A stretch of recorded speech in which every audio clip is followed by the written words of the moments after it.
સ્વામિત્રોને જય સિયારામ. આજે આપણે ધોરણ 6 ગણિત વિષયમાં સ્વાધ્યાય 9.1માં દાખલા નંબર 3 કેથરીન 40 વખત પાસો ફેંકે છે અને દરેક વખતે તેના પર દેખાતો અંક નોંધે છે જે નીચે દર્શાવેલ છે. બરાબર. આપણે જાણીએ છીએ કે પાસો જે હોય છે, સાપસીડીમાં પાસો હોય છે, એના ઉપર કુલ કેટલા અંક હોય છે? 1 થી 6 અંક હોય છે. તો આ આપણને અંક દર્શાવેલા છે. આવૃત્તિ ચિહ્નનો ઉપયોગ કરી આપેલી માહિતીનું કોષ્ટક બનાવો અને પૂછેલા અંક શોધો. તો આપણે એમાં સૌથી પહેલાં કોષ્ટક બનાવવાનું છે. કોષ્ટક બનાવી ગયા પછી આપણે 2 પ્રશ્ન ઉકેલવાના છે. બરાબર છે.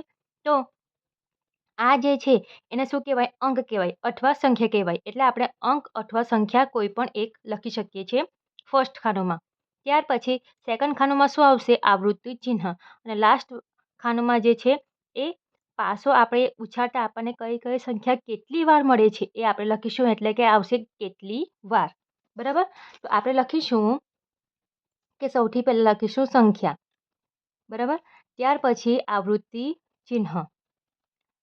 આવૃત્તિ ચિહ્ન આવશે અને પછી આવશે સંખ્યા કેટલી વાર. બરાબર. એટલે કે કેટલી વાર ક્વેશ્ચન માર્ક. બરાબર. આ પ્રમાણે આપણું આવશે.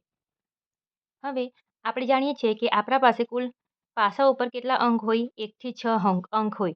તો આપણે લખીશું 1, 2, 3, 4, 5 અને 6. હવે 1 જે છે એ કેટલી વખત આવે છે એ આપણે કોષ્ટકમાં શોધવાનું છે. તો 1, ત્યાર પછી 2, 3, 4, 5, 6, 7. 7 વખત 1 આવે છે. તો આપણે 1, 2, 3, 4, 5, 6, 7. તો 7 લખીશું. 2 કેટલી વખત આવે છે એ આપણે શોધવાનું છે. તો 2 કેટલી વખત આવે છે? તો 1 વખત, 2 વખત, 3 વખત, 4 વખત, ત્યાર પછી 5 અને 6. 6 વખત આવે છે 2. તો 1, 2, 3, 4, 5 અને 6 લખીશું 6.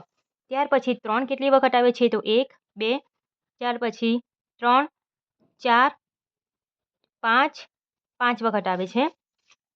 તો 1, 2, 3, 4 અને 5 વખત. તો લખીશું 5. 4 કેટલી વખત આવે છે? તો 1 વખત, ત્યાર પછી 2, 3, 4, 4 વખત આવે છે. બરાબર.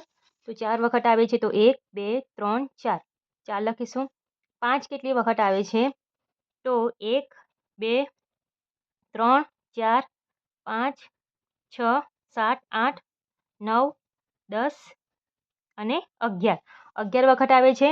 બરાબર. તો 11 વખત 1, 2, 3, 4, 5, 6, 7, 8, 9, 10 અને 11. બરાબર. ત્યાર પછી 6 જે છે એ કેટલી વખત આવે છે એ આપણે શોધી લઈએ. 1, 2, 3, 4, 5, ત્યાર પછી 6, 7 વખત આવે છે. બરાબર. 1, 2, 3, 4, 5, 6, 7. બરાબર. હવે આપણે દરેકનો અહીં સરવાળો કરી લઈશું. તો આપણા પાસે જવાબ કેટલો આવવો જોઈએ? 40 આપણને જવાબ મળવો જોઈએ. બરાબર. 7 ને 6, 13. 13માં 5 ઉમેરીશું તો 18. 18માં 4 ઉમેરીશું તો 22. 22માં 11 ઉમેરીશું તો 33.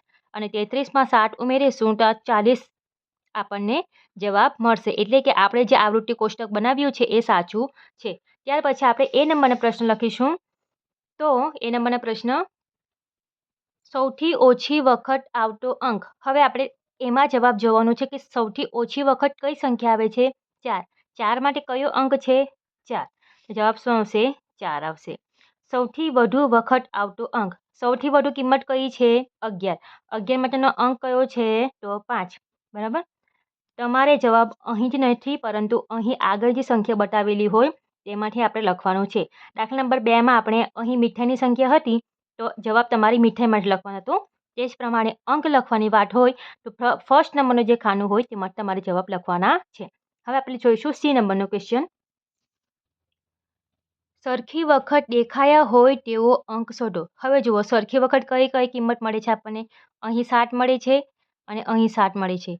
તો આ 7 જવાબ કોનો છે? તો 1નો છે. આ 7 જવાબ કોનો છે? તો 6નો છે. એટલે જવાબ શું આવશે? 1 અને 6. જવાબ શું આવશે? 1 અને 6.